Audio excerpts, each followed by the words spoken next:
In a sunny kitchen, a curious family builds a simple echo chamber using plastic cups, rubber bands, and string to study how sound waves bounce.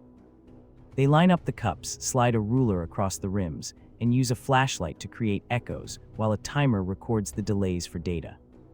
Safety tips remind viewers to keep cords untangled, avoid sharp edges, and supervise younger children during assembly. The science shows sound waves bouncing between surfaces, with longer delays revealing room size and material effects on echo strength.